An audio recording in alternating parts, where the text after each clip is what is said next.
प्यारे बच्चों, आज की ऑनलाइन क्लास में आपका स्वागत है। आज हम करने वाले हैं प्रश्नावली 3.2। तो प्रश्नावली 3.2 में दूसरा सवाल आज हम करने वाले हैं। पहला हमने कर लिया था, अनुपातों A1/A2, B1/B2 और C1/C2 की तुलना कर ज्ञात कीजिए कि निम्न समीकरण युग्म द्वारा निरूपित रेखाएं एक बिंदु पर प्रतिच्छेद करती हैं, समानांतर हैं अथवा समपाती हैं। तो ये करने से पहले मैं आपको कुछ जानकारी देना चाहूँगा, सामान्य जानकारी। जैसे मेरे पास एक समीकरण है A1x, ठीक है, प्लस में दूसरा जो है हमारे पास B1y और प्लस में C1 = 0, ठीक है। दूसरा है A2x और प्लस B2y और C2, ये हमारे पास मान लो समीकरण है।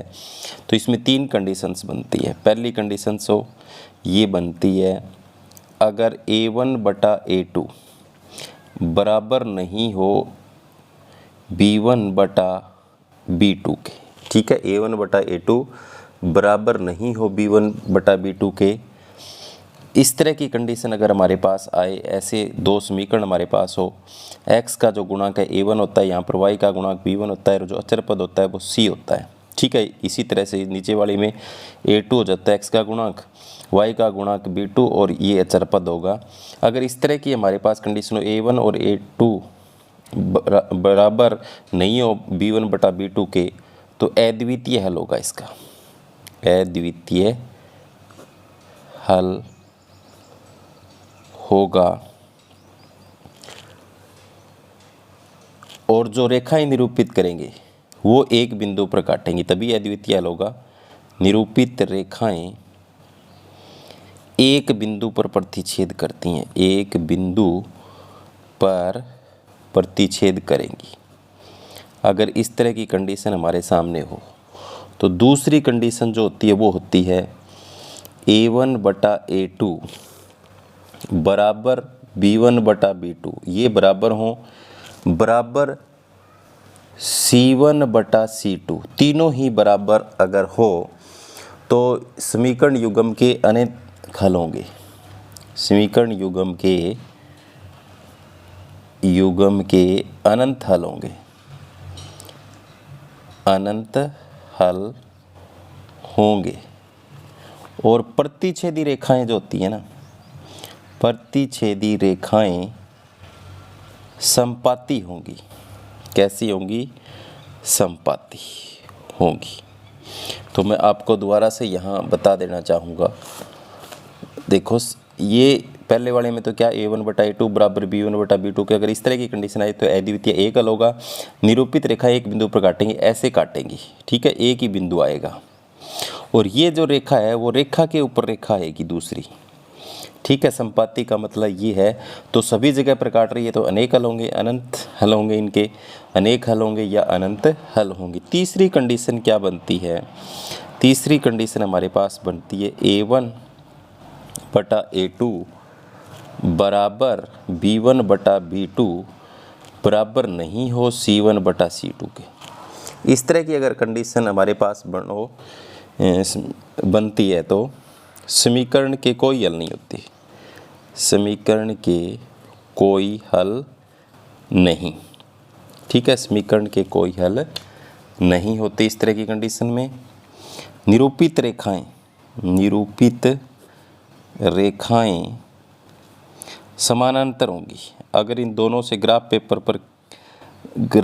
पर रेखाएं खींचे तो दो रेखाएं जो आएंगी वो इस तरीके से समांतर आएंगी। तो आप समझ गए होंगे, अगर A1/A2 B1/B2 बराबर न हो तो अद्वितीय हल होगा, एक हल होगा, इस तरह से रेखाएं काटेंगी। दूसरा, अगर दो बराबर हो, A1/A2 बराबर B1/B2 और C1/C2, ये तीनों ही बराबर हो तो समीकरण युग्म अनंत हल होंगे। प्रतिच्छेदी रेखाएं समपाती होगी, यानी एक रेखा के ऊपर रेखा आएगी। तीसरा है, अगर A1/A2 बराबर B1/B2 बराबर और C1/C2 के बराबर न हो तो सभी के कोई हल नहीं आएंगे इनके। और निरूपित रेखाएं एक दूसरे के क्या होगी? समांतर होंगी, यानी कभी नहीं काटेंगे आपस में। तो अब हम देखते हैं इसका पहला भाग। पहले भाग में देखो मैं यहाँ लिख रहा हूँ, इसका पहला भाग क्या है, 5x माइनस 4y जमा 8 बराबर 0 है। ठीक है, दूसरा है 7x जमा 6y माइनस 9 बराबर 0। ठीक है, तो यहाँ a1 का मान कितना है 5, a2 का मान कितना है 7, a1 का इसके आगे वाला 5 और a2 इसके आगे वाला 7। b1 का मान कितना है -4, b2 का मान कितना है 6 और c1 का मान कितना है 8 और c2 का मान कितना है -9। तो हमें यहाँ पर देखना है a1 बटा a2 लिखना है। पहले तो कितना आया है 5/7। b1 बटा b2 लिखना है, कितना है -4/6। ये कट भी सकता है, 2 दूनी 4 और 2 तिये 6, या इसका मान आ गया -2/3। अब देख लो मेरे को तो ये दोनों बराबर नहीं लग रहे, पहली कंडीशन बन रही है यहाँ पर। यहाँ क्या लिखेंगे, a1 बटा a2 बराबर नहीं है b1 बटा b2 के, तो अद्वितीय हल होगा। अद्वितीय हल होगा वह रेखाएं एक बिंदु पर प्रतिच्छेद करेगी, प्रतिच्छेद करेगी। ठीक है, अब देखते हैं इसका दूसरा भाग। दूसरे भाग में क्या है देखो, 9x जमा 3y जमा 12 बराबर 0 है और 18x जमा 6y जमा 24 बराबर 0। तो इसी तरीके से देखो a1 का मान 9, a2 का मान कितना है 18, ये 9 है। b1 का मान जो है वो 3 और b2 का मान जो है वो कितना है यहाँ पर 6।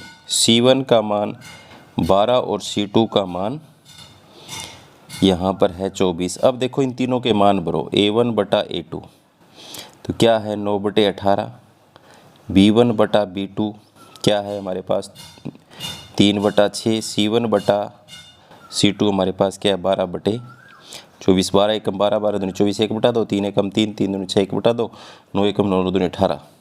तो यहाँ पर a1 बटा a2 बराबर b1 बटा b2 बराबर c1 बटा c2 के। ठीक है, तीनों बराबर आ रहे हैं, तो क्या होगा अनंत। देख लो ये दूसरी कंडीशन बन रही है, तो क्या होंगे अनेक हल होंगे। तो यहाँ लिख रहा हूँ मैं अनेक हल रेखाएं संपाती होंगी। कैसी होंगी, संपाती। ठीक है, रेखा के ऊपर रेखा आएगी। अब देखते हैं अब इसका तीसरा भाग।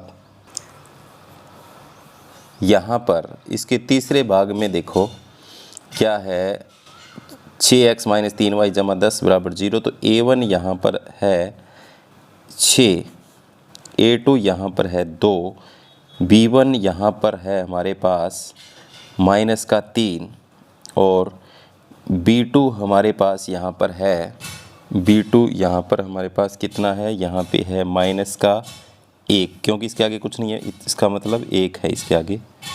तो c1 का मान है 10 और c2 का मान है 9। अब देखेंगे इसको, a1 बटा a2 लिखते हैं तो 6/2, b1 बटा b2 लिखते हैं तो -3 बटा -1, c1 बटा c2 लिखते हैं तो 10/9।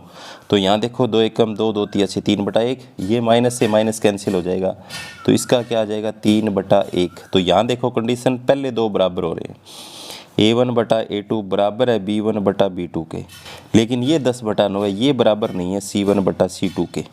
तो क्या होगा यहाँ पर कोई हल नहीं होगा।